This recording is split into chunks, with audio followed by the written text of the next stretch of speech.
এই গন্ধরাজ চিকেন পকোড়াটা আমি তোমাদের বানিয়ে দেখাচ্ছি। ভ্যারাইটি মৌ কিচেনে আবার একটা নতুন রান্না নিয়ে চলে এসেছি। আমি আজকে দেখো এখানে চিকেন নিয়ে নিয়েছি। আমি গন্ধরাজ চিকেন পকোড়া তোমাদের বানিয়ে দেখাবো। এটা কিন্তু নতুন একটা পকোড়া, তোমরা দেখতে থাকো কিভাবে বানাই। আর এখানে দেখো আমি চিকেনগুলোকে এরকম লম্বা লম্বা করে কেটে নিয়েছি, তোমরা দেখতে পাচ্ছ বন্ধুরা। এ দেখো চিকেনগুলোকে আমি এরকম লম্বা লম্বা করে কেটে নিয়েছি। যতটা চেষ্টা করবে ঘরে কাটার চেষ্টা করবে তোমরা, মাংস নিয়ে এসে এরকম লম্বা লম্বা করে কেটে নিয়েছি আমি। এখানে দিয়ে দেব আমি পরিমাণ মতন একটু নুন। এখানে দেখো আমি পরিমাণ মতন নুন দিয়ে দিচ্ছি।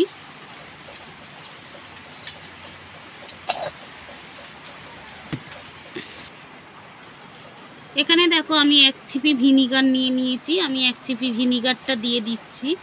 তোমরা যে পরিমাণে করবে তোমরা সেই পরিমাণ মতন নিয়ে দেবে তোমরা।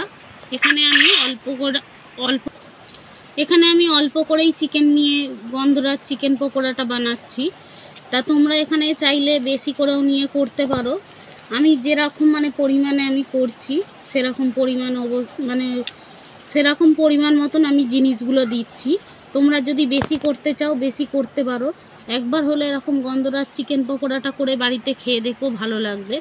আর এখানে দেখো আমি জল দিয়ে ভিজিয়ে রাখবো এটাকে আধ ঘন্টার মতন, ভিজিয়ে রেখে তারপর তোমাদেরকে দেখাবো। আর আমি গন্ধরাজ লেবুটা যে নিয়েছি, গন্ধরাজ লেবুটা আমার জ্বর হওয়াতে গন্ধরাজ লেবু আমি কাঁচাই নিয়ে এসেছিলাম, আর পেকে গেছে গন্ধরাজ লেবুটা।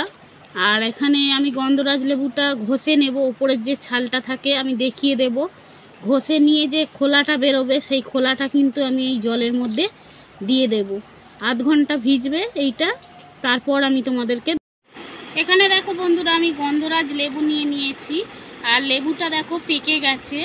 আমার জ্বর হয়েছিল বলে আমি এই জিনিসটাই গন্ধরাজ লেবুর পকোড়াটা করতে পারিনি, ওই কারণে লেবুটা কিন্তু দেখো হলুদ হয়ে গেছে। আর আমি এই লেবুটার এই ওপরের যে খোলার অংশটা আমি অল্প করে ঘষে নেব। এখানে দেখো বন্ধুরা গন্ধরাজ লেবুটাকে আমি ঘষে নিয়েছি। আর এই দেখো এই সাদা অংশটা কিন্তু দেবে না, এই সাদা অংশটা তিতো হয়। আর আমি এই সাদা অংশটা অল্প করে কেটে নেব। আমি যে চিকেনটা ভিজিয়ে রেখেছিলাম তার মধ্যে এই গন্ধরাজ লেবুর একটু খোলাটা দিয়ে দেব। এখানে দেখো বন্ধুরা আমি লেবুটার খোলাটাকে এরকমভাবে ছাড়িয়ে নিয়েছি, তোমরা দেখতে পাচ্ছ। ছুরির সাহায্যে কেটে নিয়েছি, দেখতে পাচ্ছ এরকম করে। তোমরা চাইলে বটি দিয়েও কেটে নিতে পারো। আর এই যে লেবুর খোলাটা আমি যে চিকেনটা ভিজিয়ে রেখেছি ওর মধ্যে দিয়ে দিই। আমি দেখো এইটা কিন্তু একটুখানি এরকম করে মুড়ে নেব, যাতে গন্ধটা বেরোয়। এরকম করে এই জলের মধ্যে দিয়ে দেব। দিয়ে দেখো আমি 5 মিনিটের মতন রেখে দিচ্ছি। তোমাদের কাছে হাতে সময় থাকলে 1 ঘন্টা বা আধ ঘন্টা তোমরা রেখে। এখানে দেখো আমি গন্ধরাজ লেবুর খোলাগুলো দিয়ে 5 মিনিট রেখে দিয়েছিলাম। আমি এগুলোকে তুলে নিচ্ছি, এই জল থেকে তুলে নেব। আর এই লেবুর খোলাগুলো এখন কোনো দরকার নেই, ফেলে দেব।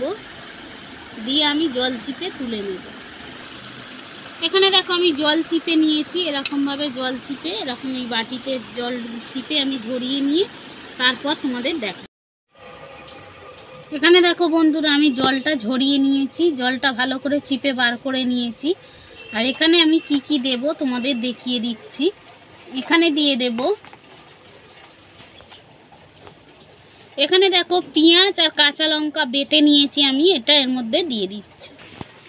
এখানে দেখো বন্ধুরা আদা রসুন বাটা আমি দিয়ে দিচ্ছি। এখানে দেখো গন্ধরাজ লেবুর যে খোলাটা আমি পুড়ে নিয়েছিলাম সেটাও দিয়ে দিচ্ছি।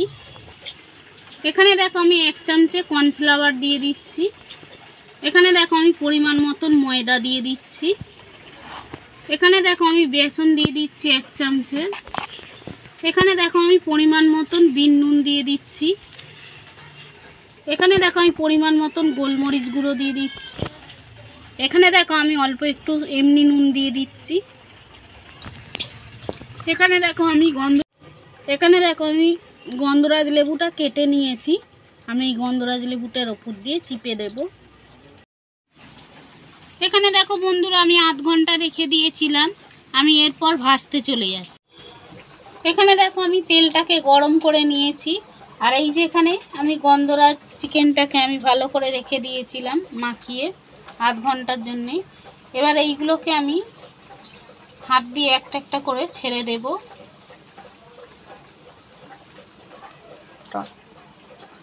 এখানে দেখো এরকমভাবে লম্বা লম্বা করে ছেড়ে দেব।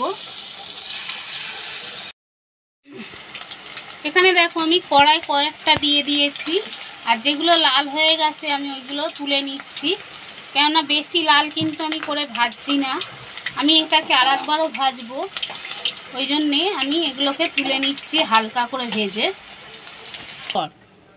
এখানে দেখো আমি আধ ভাজা করে তুলে নিয়েছি, এইগুলো আমি রেখে দেবো। আর যেরমভাবে আমি কড়াতে দিলাম আমি ওইরকমভাবেই সবগুলো ভেজে নেব।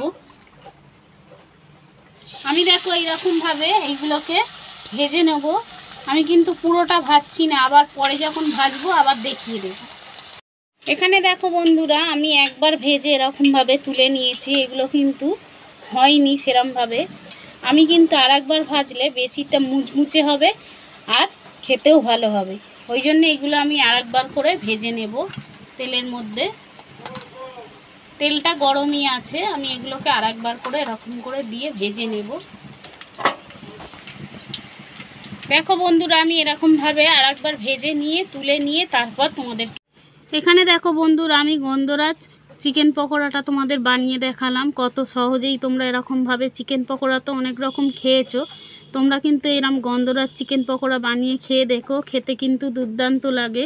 আর একটা দেখো আমি ভেঙে দেখাচ্ছি কতটা সুন্দর হয়েছে দেখতে পাচ্ছ, দেখো, আর মুচমুচে হয়েছে দেখতে পাচ্ছ, আওয়াজ শুনেই তোমরা বুঝতে পারছো।